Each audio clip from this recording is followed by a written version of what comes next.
Welcome to Eat Blog Talk, where food bloggers come to get their fill of the latest tips, tricks, and insight into the world of food blogging. If you feel that hunger for information, we'll provide you with the tools you need to add value to your blog, and we'll also ensure you're taking care of yourself, because food blogging is a demanding job. Now, please welcome your host, Megan Porta. Hey, food bloggers. Do you ever get caught up in the confusion about how in the world you are going to make money? Take the free quiz I've put together for you that is going to help you get to the bottom of this problem. Go to eatblogtalk.com/quiz to find out which stream of revenue is the next perfect one for you. Your results will be personalized based on your answers, and they will provide you with action steps and resources that will help you launch into monetizing your blogging business in a new way. There are truly so many ways to make money as a food blogger, so don't waste another second. Again, go to eatblogtalk.com/quiz and get started on your next revenue stream today. Hey guys, just reminding you to head over to iTunes if you haven't already to subscribe, rate, and review Eat Blog Talk. It adds value to this podcast when you do that, and I would be so grateful for your time. It will take 2 minutes. Press pause, go do it, and come back and keep listening. Hey food bloggers, welcome to another episode of Eat Blog Talk. Thank you for joining us today. I have Ansley Beutler with me from The Fit Peach, and we are going to talk about the business side of blogging. The Fit Peach is a food blog where Ansley shares delicious recipes with a healthy twist, including gluten-free, dairy-free, and paleo treats and dishes. She also has a financial services arm of her business where she helps bloggers with the business side of blogging. Before becoming a full-time food blogger, Ansley was a CPA, so she's qualified to help others with bookkeeping, taxes, payroll, etc., so they can focus on growing their blogs. I'm super excited for our chat today, Ansley, and I mentioned I love your name. Such a fun name to say. I might say it too much, so tell me if I'm being annoying. But first, we want to hear your fun fact. Yeah, awesome. Thanks so much for having me. So my fun fact is when I had graduated from grad school, like you mentioned, I majored in accounting, so it was kind of a big deal that I had finally finished grad school. I went out to Europe with some friends for the summer before I started full time, and I ended up skydiving in Switzerland and bungee jumping in Prague. While I was over there, I did not let my parents know before I was doing either of those. I let them know afterwards so that they could, breathe a little bit. But that's kind of my fun fact. That was something I did before diving into this whole world of accounting and all that.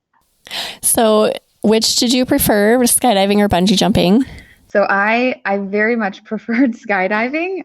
It was in Interlaken, Switzerland, which is, I think, the skydiving capital of the world. A lot of people skydive over there, and it was just beautiful. It was over a lake, and I felt safe doing it. I cannot say the same for the bungee jumping. I probably would not do that again. That was Prague. I did it with one of my closer friends, and she's the only ones there, but the guys that we did it with did not speak English. And so I was very nervous to do that. We basically just jumped off of a telephone pole with a strap to a bungee cord with two guys that did not speak English. And I remember signing something beforehand, and I'm like, I should have read what I signed before or asked them to interpret it or something. But I would not. I'm glad I did it once, but I would not do that again. That's funny. Well, I have been both. So between my husband and I, we have 4,300 skydives, and we have just a handful of bungee jumps. So we've been skydiving obviously way more than bungee jumping. But I am with you. Skydiving gets, like, the bad parts of skydiving get so glorified by the media that people assume that it's like this. I mean, it is dangerous. I'm not going to say it's not a dangerous sport, but they assume that it's more dangerous than it is because it's like we hear all about the bad things. But yeah, like there are so many rules and regulations and backups and things are like super advanced these days. But bungee jumping, yeah, it was a totally different situation. And I went bungee jumping where people know English, so I felt a little safer. But I can imagine how you were like kind of panicking probably a little bit. Yes, I would just remember saying, all right, we've driven an hour out here to the countryside of Prague. I'm going to do it. But we got there and we were just like, wow, we were expecting more kind of experienced people maybe that were going to do this with us. I don't know. So with the skydiving, we did tandem. So we were attached to someone who did know what they were doing. And with Interlochen being such a skydiving mecca, he had like thousands of jumps in his, on his resume, the guy that I jumped with. And so I felt safer because I was attached to him. But bungee jumping, you just got to fall and hope that they have it hooked up right. Oh, but it is such a rush though. I remember like once I was safe, I was like, oh, that was so fun. But yeah, like leading up to jumping, we jumped off just like this random platform a couple times. It was nerve-wracking because the ground is so close. You're like, well, this could go really bad or really good.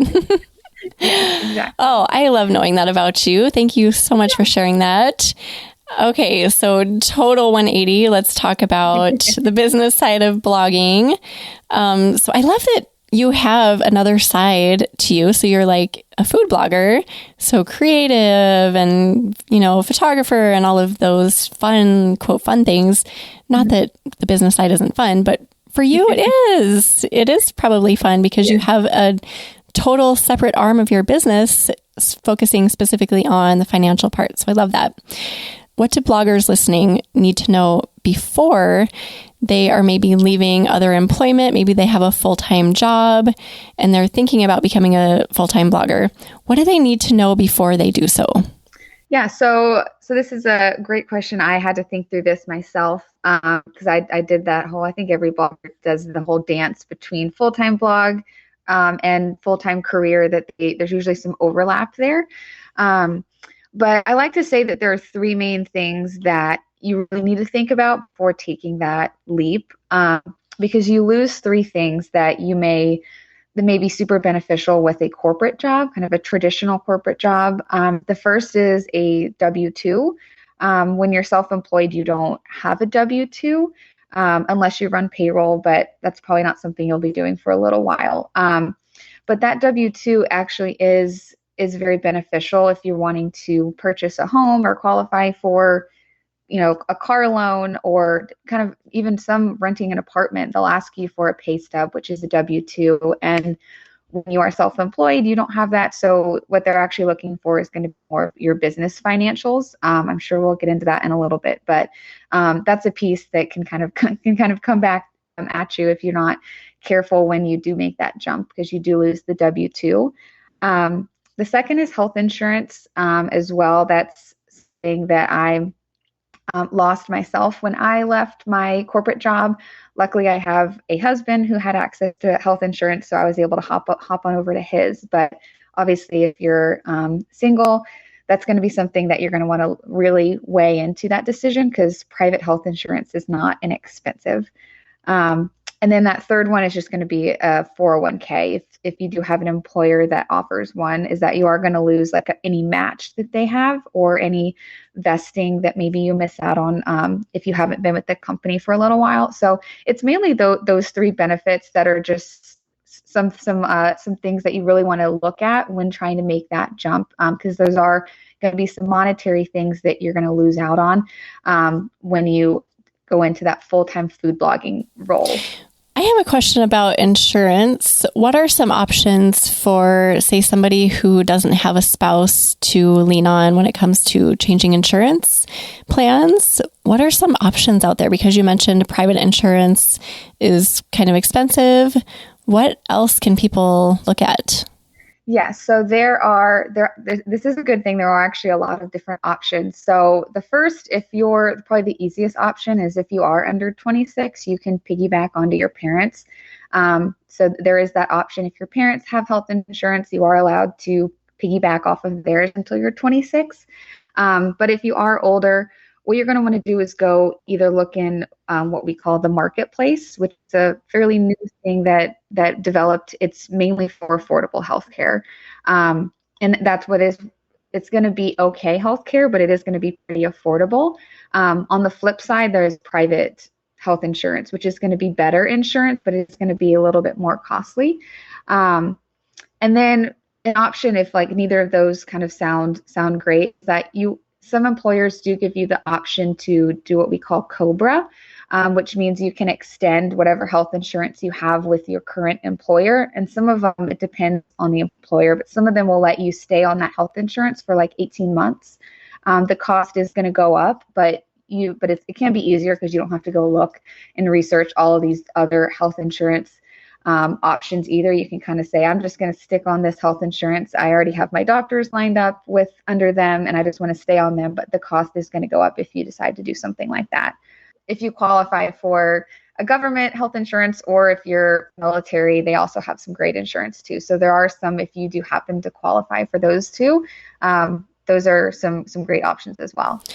Wow. Some of those I didn't know about. So the 26 and under, piggybacking on your parents' plan, I had no idea. That is such a great thing to hear. And I'm sure others listening are probably like, oh, I didn't know that either. And COBRA, I used COBRA when I was released from my corporate job. And it was fairly spendy, like a lot more than what I was paying when I was employed there. But it was just a good fallback. Like I knew I wouldn't have to use it for, I think it was like 12 or 18 months after. I knew it wouldn't be that long, but I used it for like 5 months until I found something else. So it is just a good option to know it's there. And even though it's spendier, at least you have something until you can figure something else out. Right. Yeah. And it's good to know you can at least be covered if you do need to leave inexplicably, at a short notice or something, that you can at least fall back on that while you kind of get on your feet. Awesome. Thank you for running through all those. So as far as 401k goes, obviously if you leave, you're not going to get that match, but what do you recommend for continuing something along the lines of a 401k or investing in your future retirement? So I do recommend something called an IRA, which is an individual retirement account.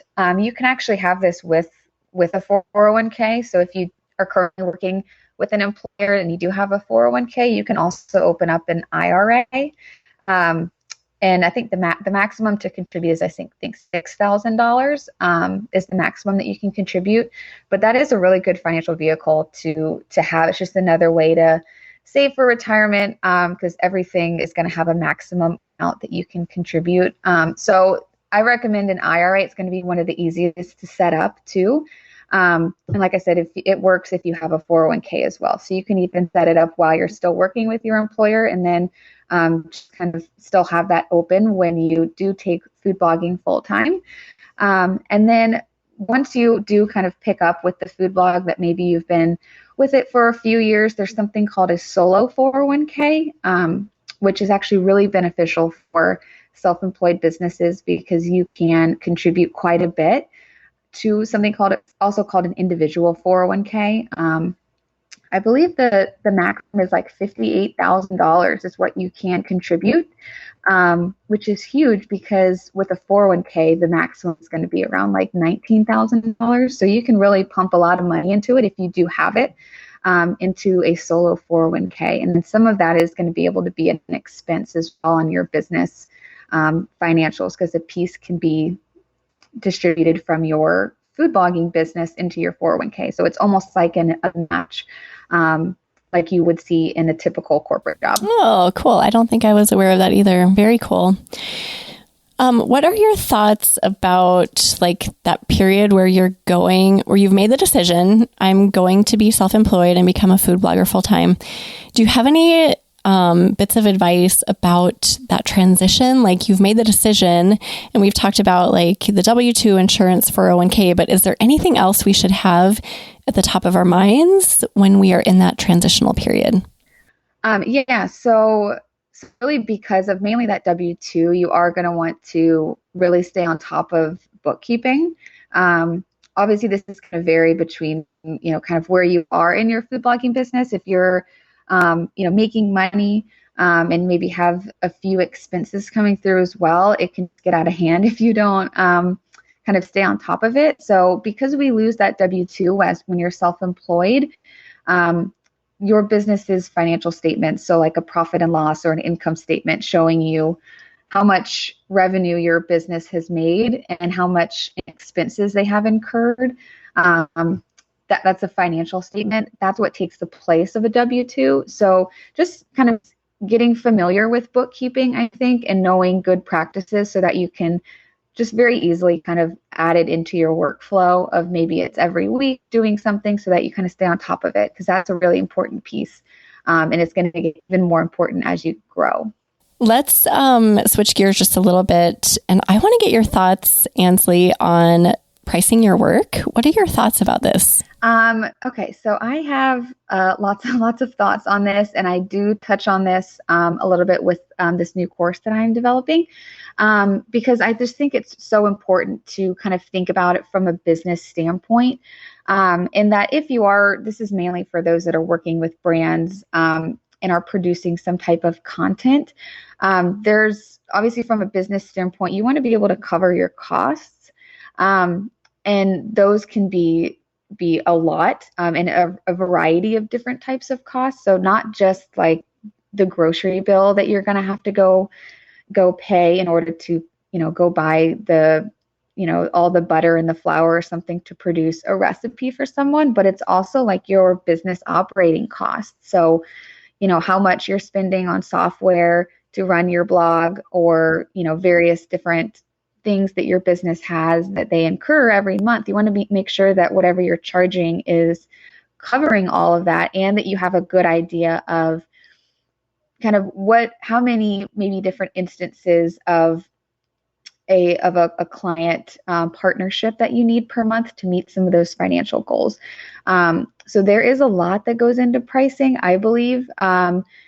Anywhere from, like I said, you want to make sure that you're baking in those costs of just even I call them variable costs, because they vary based on what exactly the client is going to want from you, to those business operating costs, which are how your business operates, whether you have clients or not. And then you're going to have something that I call contract specific costs. So, and those are going to be copyright type of stuff, usage rights, whitelisting. I mean, there's a variety of licensing terms that you're also going to want to add into that price as well, based on what the contract is. So there's a lot that goes into pricing, and it's a huge formula, as I'm sure that you can appreciate. It's not unfortunately as simple as one would think, but there's a lot that can go into the price, and it's just making sure that you include every single bit of it. And it's not a black and white situation. It's not like, okay, this is going to work for most bloggers. It's very individualized, I feel like. And you have to consider your experience too, and like the knowledge that you hold and your skills. And there's so many things to consider when you're pricing. Pricing is the worst. I mean, it is so, I'm sorry, I'm just going to be blunt. It is hard. Every time I have to price something, I stress out and just... I almost have to go to a place where I'm just not allowing myself to think and just like going with my gut. Do you know what I mean? And then kind of like taking that number and maybe thinking around it a little bit. But otherwise it's like, well, is that too high? Wait a second, that's too low. Am I worth that? Wait a second, that's what she does. It's like, it's maddening. Yes. And I think it's extra just kind of tedious, I think, because I feel like behind as food bloggers, a lot of us kind of put up a wall. It's not like we can just go down the supermarket aisle and see what everyone else is charging. I think people are being more open about it, which is great. There's a little bit more transparency, because you mentioned expertise. I think that's the biggest variable. That's what changes, is how much the value of your time, how experienced you are at recipe development or photography, kind of where your skills lie is what really moves the needle. Like if you're experienced in one of those aspects, you could probably charge a pretty hefty piece, but you're also going to want to add in those operating costs and the cost of just buying the materials, and then of course the licensing stuff as well. So yeah, that value of expertise is going to be a huge chunk of it. I think that's a piece that a lot of us don't think about, right? Because we think about the materials we have to buy, like you mentioned, groceries, but we don't always think about what's in our heads and what we've experienced to get to this point, and that brands or whoever's paying us is actually paying partially or maybe even mostly for our knowledge and our expertise and what we have in our heads and the skills that we have. So just to keep that in your mind when you are pricing yourself. Right. Yeah. Yeah. And I think you hit the nail on the head with that. When brands are coming to you, when you're a freelancer, they're paying for all of it, for the amount of time that you've spent training yourself and perfecting your skill. If they were to hire an employee to do the same thing, they would have to spend quite a bit just training them on all of it. And they're basically coming to you as a freelancer and asking for a shortcut. So that's kind of where that value lies. Yeah, I think that alone, what you just said, is enough to give bloggers listening permission to raise their value, because you're more valuable than you probably think in this moment. So take Ansley's advice and maybe bump it up, because you're worth more than you think. I always say that. I 100% agree. I do not love pricing, but I love your thoughts on it. Okay, this next topic kind of makes me cringe, and I'm sure a lot of people listening probably feel the same, but taxes make me want to crawl in a hole. What do we need to know, though? Because we can't ignore them, unfortunately. What do we need to know about filing taxes as a blogger? So I have some of the same emotions. Actually, I don't enjoy taxes either. I do know a lot about them just given my educational background, but you're not alone there.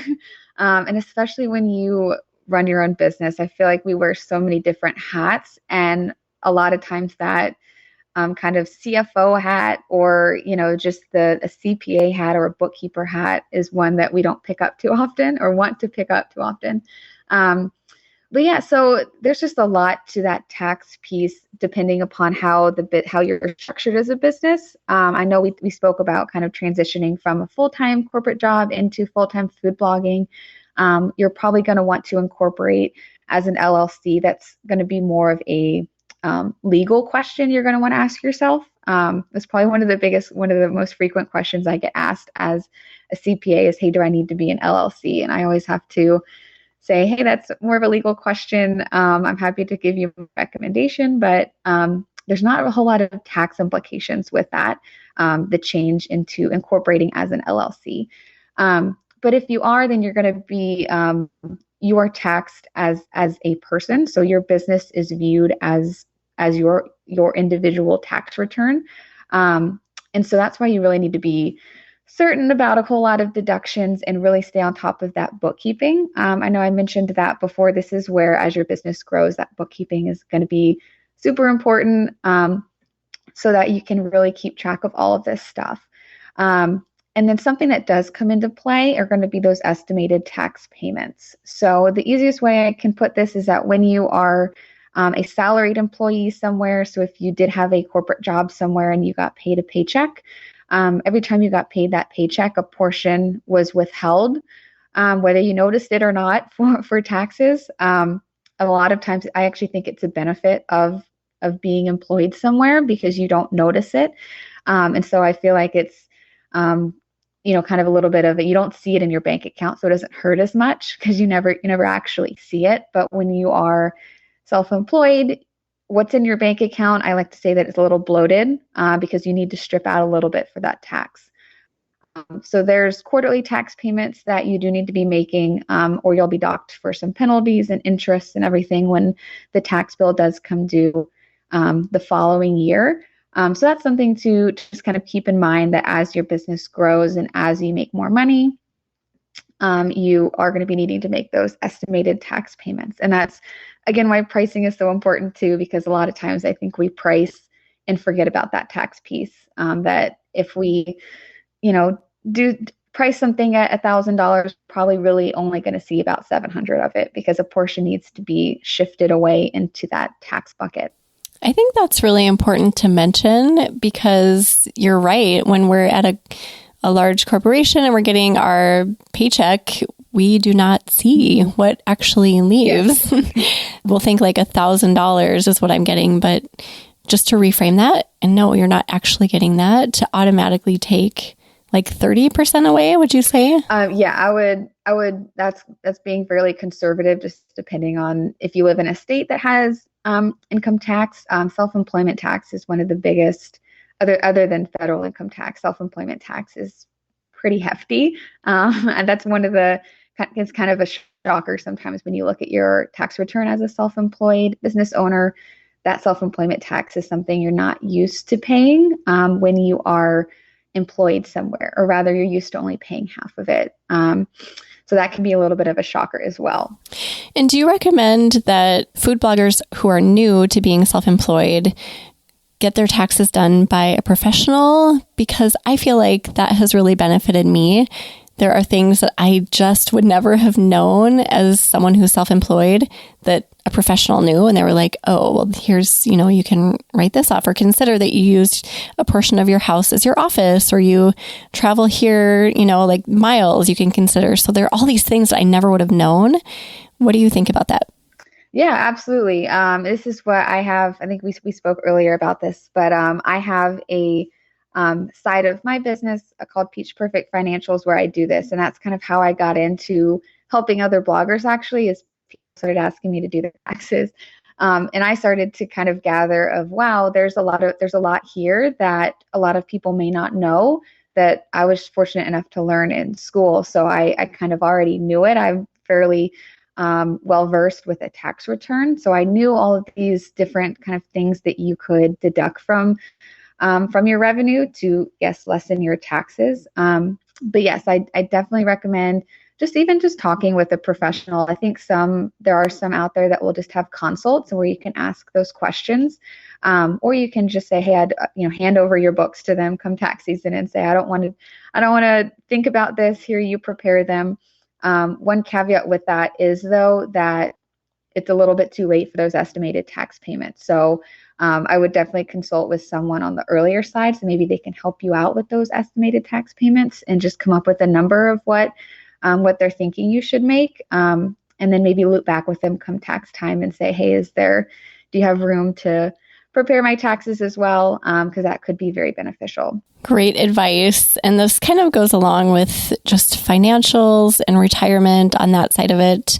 But what do you think about food bloggers preparing 5 and 10-year plans for themselves? So I'm huge for this, as you guys can probably tell. I'm very financial minded. That I like to think about what my next step, how is that going to impact my family, what we want our life to be. I currently live in a very expensive part of the U.S. And so that was a big factor when I decided to take food blogging full time was, hey, not only can I make my mortgage payment, but am I going to be able to put a portion aside so that I can have a retirement that we want, that my husband and I both want, even though I'm only 28. I'm just kind of that way. That's something that I think about.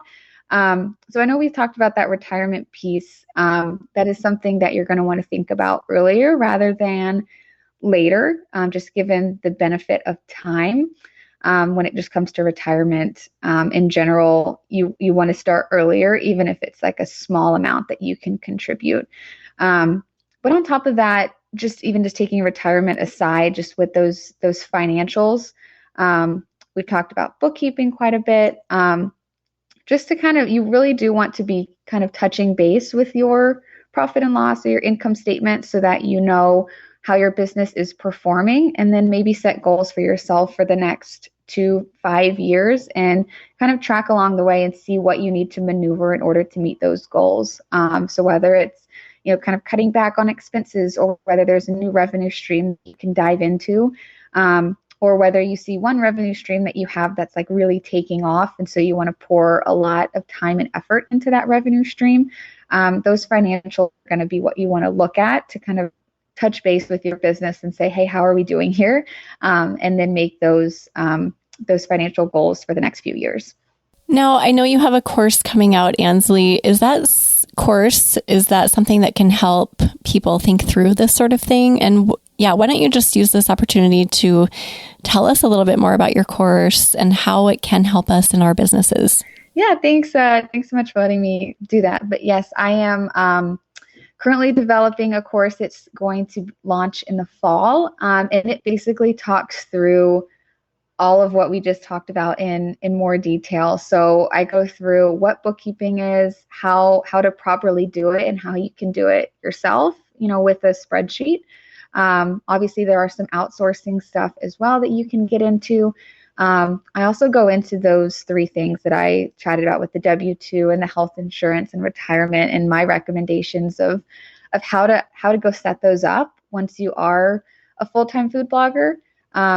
And then I do have a tax portion as well and a payroll portion, which kind of go hand in hand and can talk through all of those deductions that food bloggers can capitalize on and should be aware of, so that they can really take a note of those, and whether they're preparing their taxes themselves or whether they're going to go take it to someone else, then they already have that knowledge of, hey, I know that I can deduct this.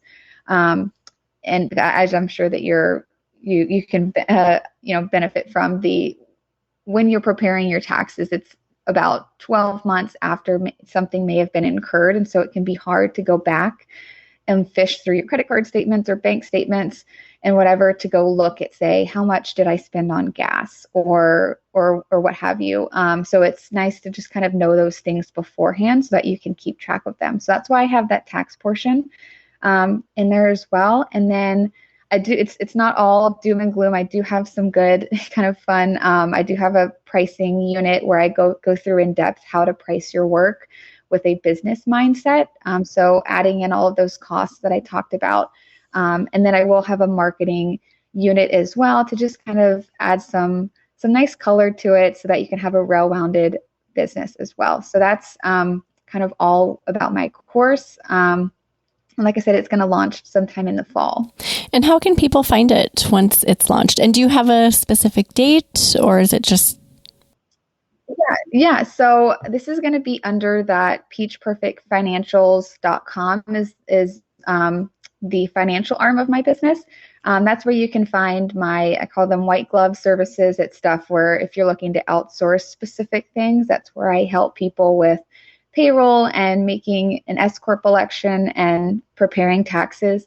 And then this course is called Blogger MBA School, and it's a portion on that website. So you can find it on peachperfectfinancials.com. And I will be letting out a webinar, like a date for the webinar in the next week or so. So people can go. I don't know when this is going to go live, but people may be able to go sign up for that free webinar. And I'll go through a lot of this in more detail as well there. Awesome. Very cool. Is there anything we've missed, Ansley, that you feel like we need to cover before we start saying goodbye? No, I don't think so. I know we hammered on a whole lot of just the business stuff. I know that it's not the most glamorous piece, but it can make or break a business. I'm sure that a lot of people have heard that a lot when it comes to taxes and bookkeeping and stuff. But it is very important, and I think having a just a foundational knowledge of what exactly this stuff is, so that they can just be well versed in it and hopefully take their blog to the next level. Awesome. Well, thank you so much for being here. I know this is not like everyone's favorite thing to talk about. It's not really super exciting for a lot of people, but it's really important. And I'm really glad that we are here talking about this today. So thank you for sharing all of your amazing knowledge with us. Yes, absolutely. Thanks so much for having me on. Yeah. So before you go, we want to hear either a favorite quote or words of inspiration that you have for food bloggers. Yes. So I think I heard this quote on your podcast a while ago, and I actually have it on a sticky note above my desk, but it's a Winston Churchill quote, and it says, "Success is stumbling from failure to failure with no loss of enthusiasm."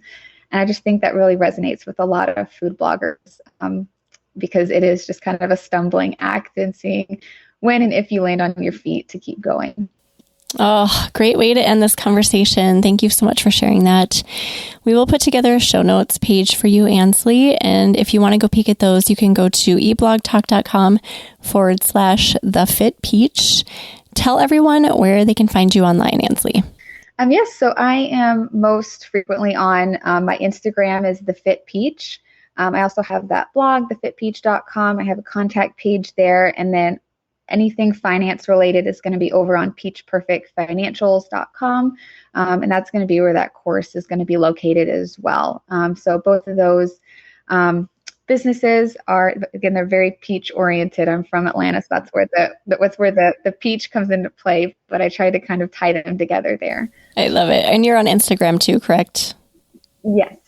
Awesome. Okay. Well, everyone go check out Ansley, and especially if you are interested in learning more about this side of the business side of blogging, and keep an eye out for her course, which sounds amazing. That's coming out in the fall. So thanks again for being here, Ansley. And thank you so much for listening today, food bloggers. I will see you next time. We're glad you could join us on this episode of Eat Blog Talk. For more resources based on today's discussion, as well as show notes and an opportunity to be on a future episode of the show, be sure to head to eatblogtalk.com. If you feel that hunger for information, we'll be here to feed you on Eat Blog Talk.